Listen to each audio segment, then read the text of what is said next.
have a financial incentive to take our children from us, to take us as parents, most often fathers, but also mothers. They reduce us down to visitors to justify child support order. And when they justify child support order, the state then receives federal funding through what's known as Title IV-D of the Social Security Act. I did a great job and raised them myself pretty much. Their mom did what she had to do to help out, but she didn't allow the system to come in and force me to raise my own kids. My daughter died. No one told me. And her mother still collected child support. Let's go, Sarah. Come on, sweetie. Yeah, I understand, sweetie. You know, I know a lot of you are going through the very same things that I'm going through right now. I spent 15 years in prison because I didn't have my biological father there to influence me. Anything you want to say? You're being accused of shooting a cop, killing him.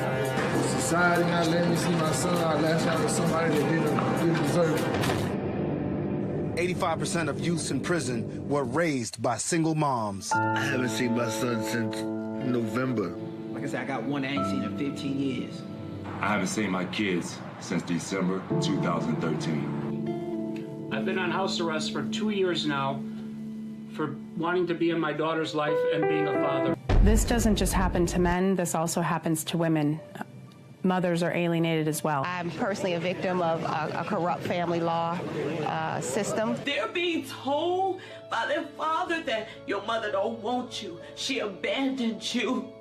Do you know what this is doing to my children? As President of the United States, I will do everything I can to address this inequality that impacts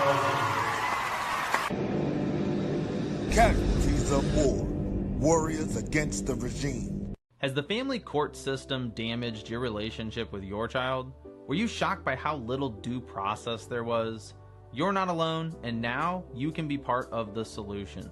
For the last 11 years, Mark Ludwig has led the charge for shared parenting reform. He's met face-to-face with over 700 legislators, hosted over 70 events, and pushed legislation in 31 states just last year. Now he's building something bigger. The A-Team, trained advocates in all 50 states. People like you stepping up for kids and real change. By joining Mark's Legislative Leadership Development Program, you'll get strategy sessions with Mark and guest legislators, on-demand training videos, research and AI tools to influence lawmakers, and a seat on Mark's legislative team. We're meeting with lawmakers in just 2 weeks, and we want you in the room. Don't just hope for change, be the reason it happens. Join the movement, join the A-Team. Visit stlmarkludwig.com and click the membership tab to get started. It was such like a tug of war with whose side are you going to choose. I realized like it was just tearing me apart. It was always, you're on my side or you're dead to me. The first time my dad saw me, I was in my grandma's arms in a courtroom. It really felt like she didn't want anything to do with me. It's hard when you have to stop and think that your child wants nothing to do with you because of what they've been taught. One parent gets to be a parent and the other gets to be, at best, a visitor, and at worst, completely erased. And a lot of it has to do with our judicial system. What I remember about being in court was having to lie to the judge. It destroys lives, it bankrupts people every day, it tears children from their homes, and just so happens to be a $50 billion a year industry. If you don't pay your child support, you're going to go to jail.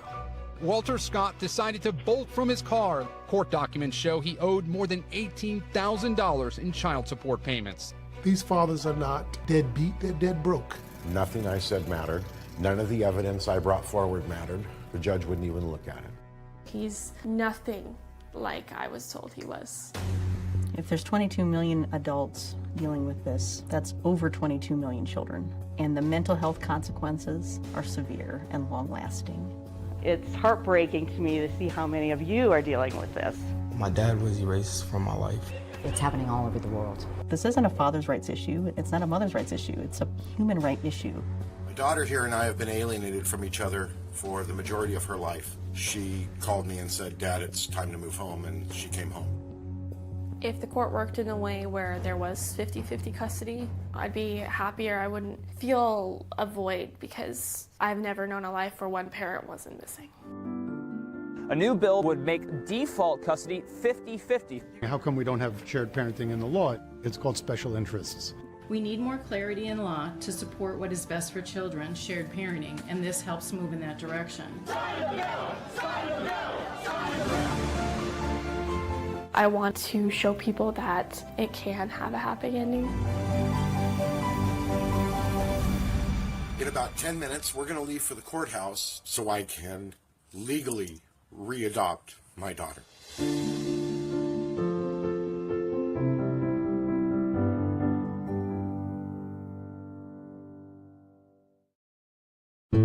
We go by many names. Dad, Padre, sometimes old man. Usually it's Daddy. Daddy's the favorite. But they all mean the same thing. They all mean father, a man in relationship with his children. We're the Father's Rights Movement. Because every child deserves a father. We're working for justice in the family court system. Support fathers' rights. Come join us today.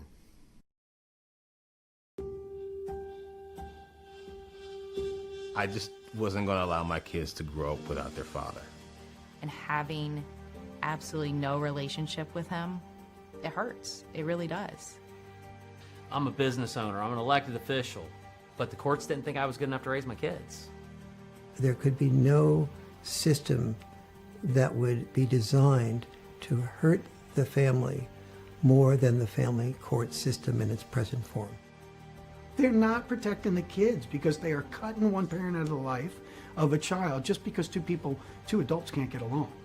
What do people do when their children are taken away? And she said they pay their child support and shut up and walked away.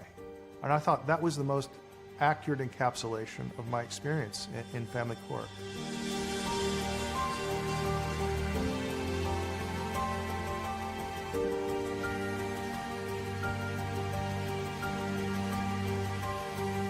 I've been through 43 false allegations, not one conviction, not one arrest.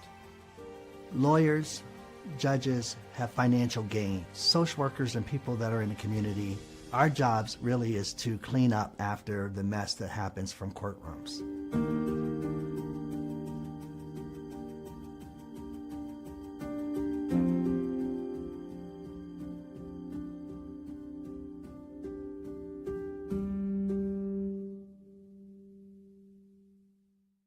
If you've been wanting to get active in getting legislation passed to help kids across this country, we're looking for you right now. Right now, I am currently putting together teams of people in every single state all across the country, all 50 states, in addition to an A team at the federal level. But to do that, I need people that are trained, that know the basics. I need to make sure that you know everything you need to know when you're meeting with legislators, how to handle objections, how to be able to talk to them. So we've set up a legislative leadership development program where for $30 a month, you'll have access to a complete database of resources. You'll have information on all the research that has gone on in the past, the Linda Nielsen research, the Richard Warshaw, the Bill Fabricius. You're going to have some of my training videos on how to meet with legislators, how to handle objections, how to give a testimony. We've created an AI tool where you'll be able to write letters to your legislators. So to join the team, go to STL Mark Ludwig, and there'll be a membership button on there. So go to stlmarkludwig.com, STL for St. Louis, stlmarkludwig.com, click on the membership button, and join the team. And every month you'll be updated with new information. In addition to at least once a month, I'll do a live town hall where you'll be able to interact with me and we can talk about what's going on in some of the different states, what's going on here at the federal level, and you can get direct access to find the information out. So to do that, once again, go to stlmarkludwig.com, click the membership button, and we will look forward to you being a part of the team in 2026.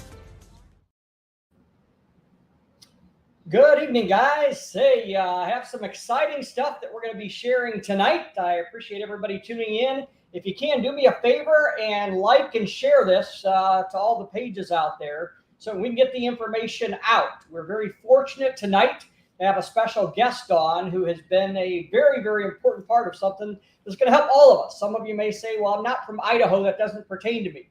No, what happens in Idaho could create a ripple effect all across the country. And anytime there's a task force developed, I'm always a little bit hesitant because my concern is who put that task force together and who's leading the task force. Many times the opposition will create a study group or a task force basically to kick the can down the road. They don't have any sincere desire for change. They're just trying to want to stall us so that we don't file legislation in that state. But I'll tell you what, when I heard that Tammy is the co-chair of this, I got pretty fired up and excited. I've known Tammy for years now, I think about 8 years now, and just think the world of her. I'm not exaggerating, just a phenomenal representative and just a phenomenal person. So let me go ahead and bring Tammy on, Senator Tammy Nichols from Idaho. Good evening, Mark. How are you? Excellent. Hey, thanks so much for joining us. I appreciate the time. I know you're busy and swamped and pulled a million different directions, but appreciate you doing this. No problem. It's my pleasure.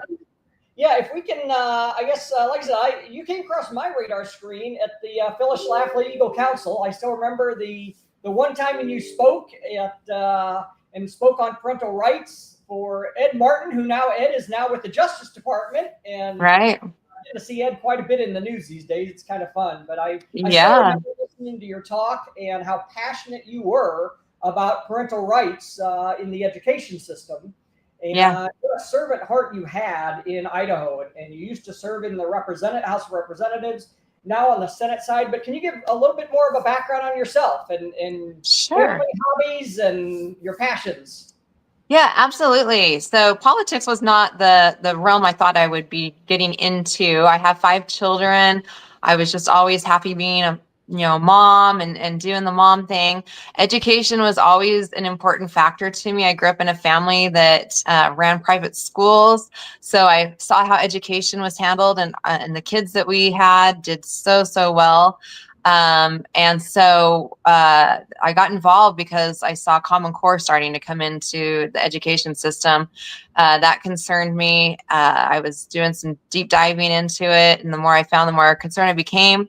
Found other parents that were also concerned of what was going on. So we kind of teamed together and started reaching out to our legislators and didn't get any response back. So we thought, well, that's kind of weird. They're supposed to be representing us and we can't even get them to talk to us. So we reached out and found the ones that would and started addressing our concerns with them, found ourselves down at the Capitol testifying and writing and reading bills, and got really active. I've always been a Republican, but I got really active in the Republican Party, and and got to the point where I thought, you know what, I bet I could do this. Like, I think I could actually be a legislator and do this. So ran for office and served 4 years in the House, and I just finished my 3rd year in the Senate. I'm also the chairman for the Senate Agricultural Committee. I also co-chair the Idaho Freedom Caucus with Representative Heather Scott, and I'm also on the Education Committee and the Commerce and Human Resources Committee. And just very, very active, very involved in a lot of different ways. My big thing has been to really create a connection, reconnect people back to the governmental process. And so that's always been one of my passions, is helping people find that connection, because it's supposed to be a government by, of, and for the people. And then also to, I call myself a peopletician. I say I'm the lobbyist for the people that can't afford the lobbyists. So I see that as part of it. But we've been diving in to some really interesting areas. Some of these things are things that we never thought we'd ever have to deal with, whether it be issues on transgender stuff or school choice, or there's just been a lot of different types of issues we've been diving into, and then this one came and fell into our laps. It's kind of been one of the family court and custody and everything has kind of been one of those things we've heard things about in the past, and constituents coming to us here and there talking to us, and but this last session, it really became very, very much in the forefront of my mind during this last session, with constituents coming in and talking with me about situations that they were dealing with. So I reached out to Representative Scott and to several other legislators and said, I really think we need to address this. This seems like this is becoming a bigger issue. And I think we really need to see where we can go with this. And so let's put together a task force. We got our leadership on board with it and started, we just had our second meeting.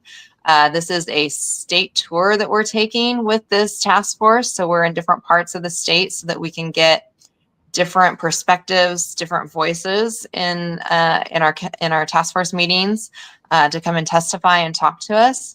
And so that's kind of how that was formed and what we're doing right now.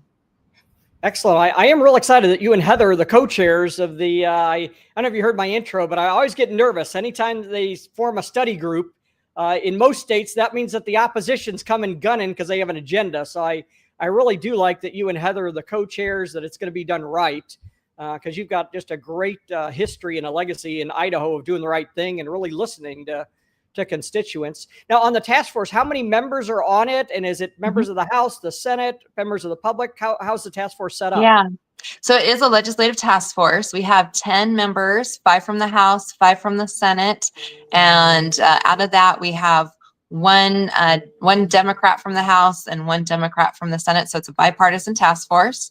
And so we were able to kind of go through and figure out who we wanted to serve on that task force, looking at some of their backgrounds that we knew would be helpful in this area. So that's kind of how we ended up with the members that we have. And so it makes it gives for good discussion, good questions, and we're glad to have everybody helping us out serving on this task force. Oh, excellent. Now, on the task force, how many meetings will you be having? And then are you going to prepare a report to give to the legislature? Yeah, so we just had our second meeting. So we started our meetings in Boise. And the first part of the meeting, we have kind of the legality portion of it, the professional portion of it. So we've been bringing in judges and attorneys and counselors and health and welfare and the AG's office and all sorts of different people that work within that realm, because we want to hear what their role is in the child custody and family court process. And so we have that for the first part of the meeting. Then we have a break or a lunch, and then the last part of our meeting, and they're usually about 7 or 8 hours long. The last part of it, we have the public testimony. So the public is invited to either come in, or they can also do it through online, but we have the public testify. So we've had the second meeting, we had Boise, and then we were in Coeur d'Alene. We will be in Idaho Falls towards the end of this month. And then we will be back in Boise, or I think actually Canyon County, which is just outside of Boise, and then Boise for the last meeting. And then I've been talking to the committee about adding one more meeting, which would be in November. And that would be just a full public hearing. So there wouldn't be anyone else. It would just be all public testimony. Oh, excellent. And I love, unfortunately, a lot of times if people have not been to the state capitol, they have this perception that legislators don't do much. But I'll tell you what, that's pretty impressive that you're putting in 6-7 hours of testimony multiple times, literally begging people, hey, come let us know what your thoughts are. So I appreciate that you guys are really out there with it. Yeah, thank you. And we will be putting together a white paper at the end of our meetings so that we can give a nice summary of our takings and what our finding of facts and everything went along for the meetings. And then we are going to be utilizing that and the information and our conversations with various individuals and what we've been hearing in the task force meetings to start getting legislation put together. Oh, excellent. I was just going to ask, what type of reception are you getting from your colleagues that are a part of the committee? You know, it's been really positive. This is an issue that is completely bipartisan. And what's interesting is we have people from all over the state that have been contacting us families that are going through different areas. And it's not just the families, it's also the attorneys, it's also counselors. We've had a lot of different individuals that work within this component contacting us with their perspective, information that they have, things that they see. And so just about everybody on the committee has somebody that is from their district that has contacted us. So so it's been that, and that's been very helpful. And the reason we wanted to take it on the road is, like I said, to get the various opinions, the various thoughts, make it easier for people to not have to travel so far, to be able to come and testify. You know, and we've had so many people. I think the last meeting we had up in Coeur d'Alene, I think we had around 35 or 40 people that signed up to testify. And so we, you know, you only have so much time. So we had to limit everybody to 2 minutes, but we've been encouraging people to send in their testimonies if they don't have time to do it in person or online, or they just didn't get everything out that they wanted to. And then we also have surveys that we are asking people to fill out that can be found on my social media pages, because we want to look for patterns. We want to see kind of what the layout is of what we're dealing with. And so we're asking people that are going through that process or have been through that process to fill out our survey so we can have a better idea of what we're looking at. Oh, excellent. Yeah, like I said, I mean, your whole legislature, I was very impressed. I remember I went up there a few years ago and spent the day at the Capitol with you, and you got there early in the morning. I think it was like 6:30 or 7 in the morning. You met me and introduced me to some of your colleagues, and then I had that event across town, and you were still there at that for me at like, I think it was 8 o'clock at night. So you'd put in a 13-hour day at that point. Oh yeah. During session, they're long days. Too, if I remember right, we had about 8 legislators show up at that event that night. I think you're right. Yeah. Yeah. And that's when you had just started things going on your end. So yeah, we have a really good legislature as a whole. And our legislature, you know, in Idaho, what is in the best interest of the child is supposed to be the way that we handle these sorts of situations. And that's kind of what I'm keeping, and what a lot of the members of our task force are keeping at the forefront of their mind, is that we want to do what's in the best interest of the child. And if that's not being done, then we need to look and see why. What's going on? Is there laws that we need to change? Are there loopholes? Are there things that need clarity? Are there just things that need to be changed, or they're not being implemented the way that they're supposed to? So that's really kind of what we're utilizing as our pillars for listening to the cases that are coming in, the people that are talking to us. You know, are these the things? Is the child being put at the center for what's in the best interest of them? And if not, or if it is, what pillars are they touching that we need to look at and address? Yeah, and I love that when you say best interest of the child, you really mean it. Unfortunately, in the shared parenting community, that the term best interest of the child, for a lot of people in the shared parenting community, is a negative. That usually means status quo for the bar. But yeah. When you say it, it really is from the heart. It's truly looking out for the best. I'm a mom of 5. I get it. And, you know, I have friends that have gone through some horrible situations, you know, with child custody and divorce and everything. But I understand. And when you have parents that love their kids, they're going to do whatever they need to do to be able to maintain that relationship. Especially if their kids have been taken away from them. And so, you know, we want to make sure that we are helping to facilitate keeping families together, building those relationships, building families, and helping kids with their, I mean, we have a lot of mental health issues going on right now in our kids, and we don't want to be adding to those. So yes, when I say best interest of the child, I really mean we want to make sure we're doing what's in the best interest of the child. Oh, excellent. What of the 2 meetings that you've had so far, what testimony stood out the most in your mind, and what had the biggest impact with legislators of the testimonies that you've heard? Yeah, you know, they're all very emotional. There's a lot of emotion that's behind this, and rightfully so.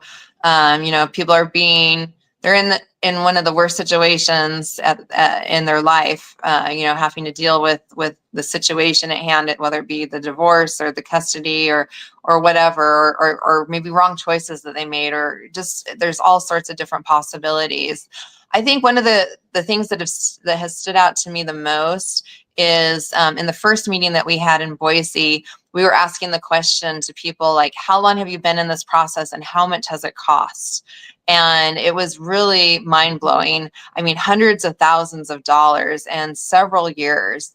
And that's unfortunate. I don't feel that that should be taking place, that we should not be having kids in a limbo situation for such a long time, and we shouldn't be bankrupting people. So the cost of some of these things, whether they're done through court orders or whatever the case may be, and one of the committee members reached out to me specifically on the cost after that committee hearing.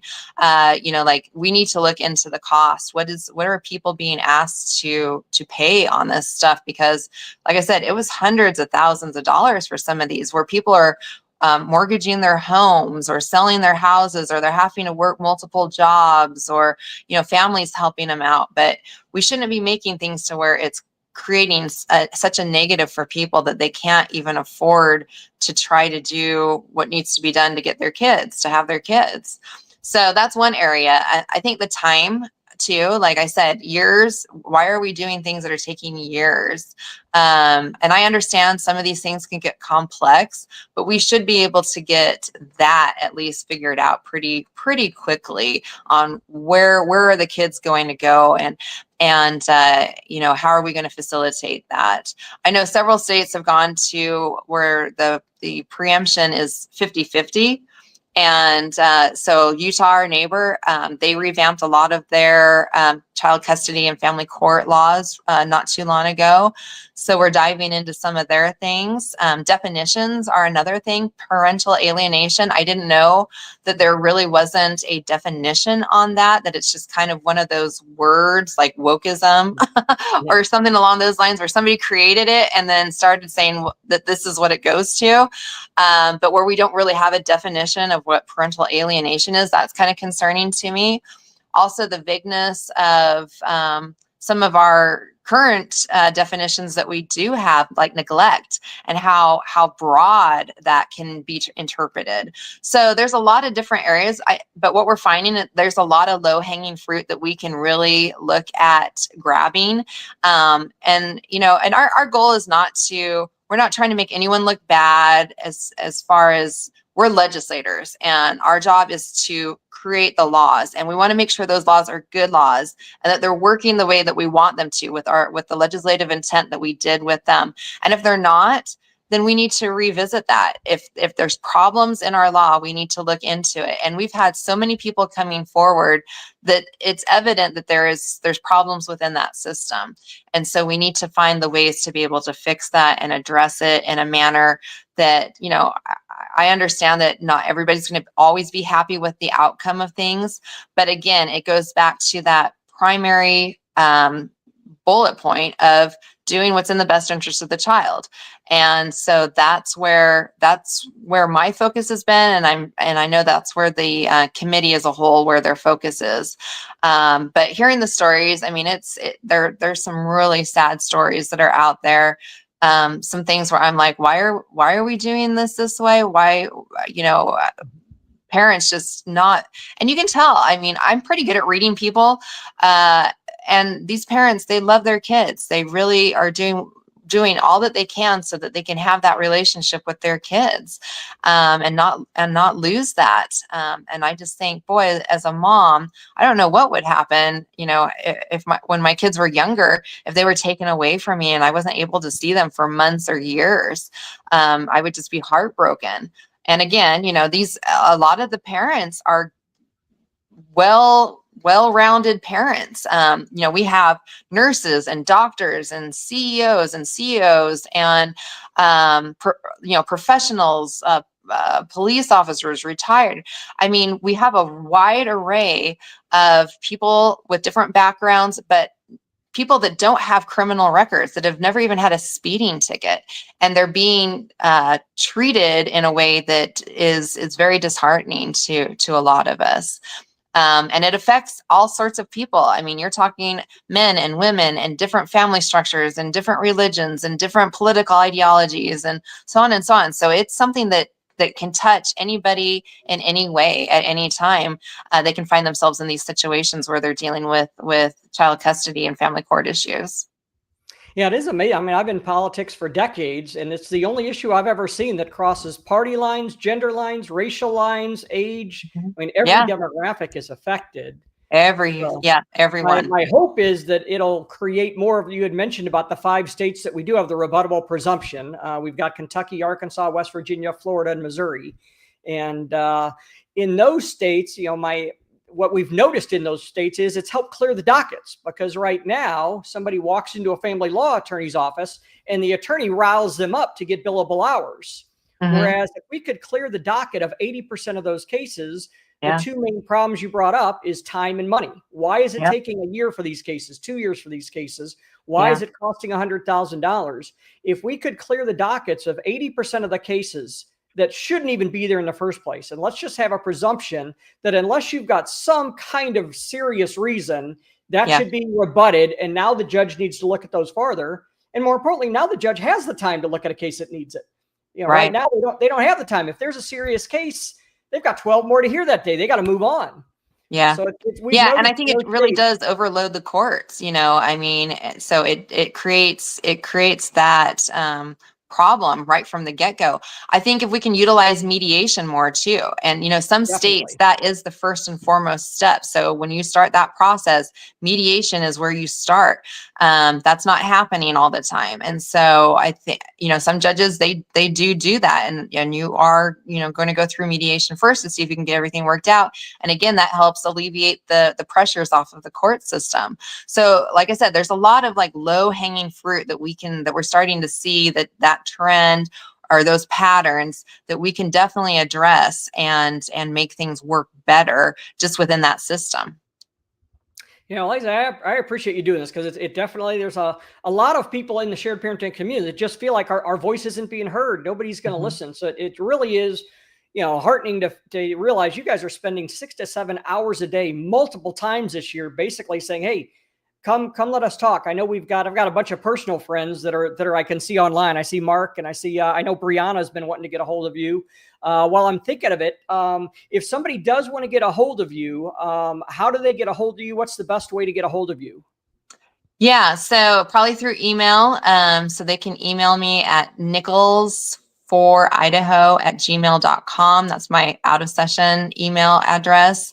NICHOLSFOR Idaho@gmail.com. We do have a few point people, because we've had so many people contacting us on this issue. Then we recruited a couple of point people to kind of help handle all that, but they can definitely reach out through that email to me first, and then I can get them connected. We work on a lot of different issues. This isn't the only issue, and so I don't have as much bandwidth to be able. So we did recruit a few volunteers to help us kind of facilitate that portion of it. But yes, they can definitely reach out to me at that email address, and we can get them connected to our point people. And if they want to fill out the survey, they'll definitely point them that direction as well. So we want to make sure that people are being heard, that their voices are being heard. And also, this is an issue that we don't hear a lot about in our local media here. But since we've been starting this task force, it's now getting out into the media. And that's really good, because that opens up that dialogue and those conversations that we really need to be having. We like to think that we have a perfect system, that, the way that government sets things up is always going to run perfectly, but that's not how it works. And so there's always things that need to be addressed. And I think this is a good time. This is a prime time to start really honing in on the issues within this system of family court and child custody, and fixing things to make things work better for people, so that the people can have that knowledge, knowing that they are going to be heard, that we're going to do what we can, what we can, what's the best for the families, because families are important to us here in Idaho, and we want to make sure that we're helping our families, regardless of what situations they're going through. Oh, excellent. Also, any advice? Unfortunately, we get a lot of people, they mean well, but they've never learned how to talk to a legislator. Any advice that you've heard people just really not realize they were turning more legislators off than they were trying to sway, of tips that you can give to people that want to make a good impression, they just don't know how to do it right? Yeah. Well, I always encourage people to reach out to your local representatives first. So every area in Idaho has a district, and you have one senator and 2 House members. So I always encourage them to get to know your local legislators, because those are the people that you're voting for, and those are the people that are kind of like your first responders for government. So reach out to them first, and just be kind and calm, cool, collected, kind of those C's. I understand, like I said, I know there's a lot of emotion, there's a lot of passion, there's a lot of, hurt that goes on in these issues. But just try to be respectful. Don't do, if you're emailing, don't make it way long. Like, try to get to the point of things. And then, as we dialogue and talk, we can ask for more clarification or more information. But try to, because most of us legislators, this is a part-time job for us, or it's supposed to be part-time. I say we're part-time during the session, but we're full-time the rest of the year. So, but we have other work that we do, and we're working on a lot of different issues. So the more you can get to the point, the better. If you're going to testify, just understand that depending on how many people sign up to testify, we're limited on how much time we can give. Most of the time in these committee hearings that we're having right now, it's 2 to 3 minutes. So you have to get really good at getting specific and to the point in a quick amount of time. We want to know, where people are from. So if they're coming in from other areas, it's helpful to have that information. So you're always asked to introduce yourself, state your name for the record, where you're from, and then, like I said, get to the point. And just know that government works slowly. And so even though we would love to have a magic wand and be able to wave it and make everything work as quickly as possible, it's a slow process. But know that we are looking at things. We are working on things. Like I said, this is the first time that this has ever happened. We haven't had that in our state before. And so, this is kind of new. But it's needed and it's necessary, and we can make it work better.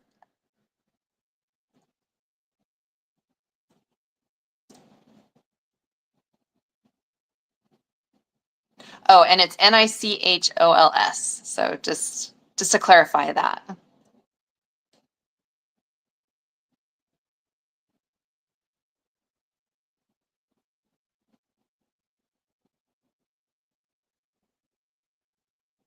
I think you're muted, Mark.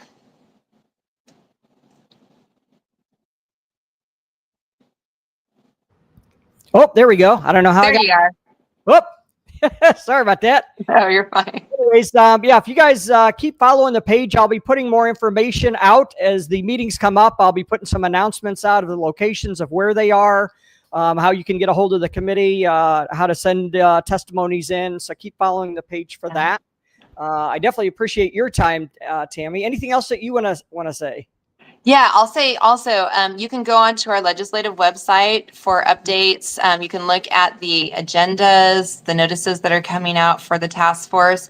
You just go to legislature.idaho.gov, and you'll want to go into the committee section of the page and then look for the task force. There's just 2 right now. We have this task force, and then there's a DOGE task force. So those are the 2 task forces that are approved right now. But there you can find the different dates that are coming up. Like I said, we'll be in Idaho Falls, so that's going to be on August 28th. It'll start at 10 o'clock. And so all that information's on there. That's also where you can go on to sign up to testify if you want to testify.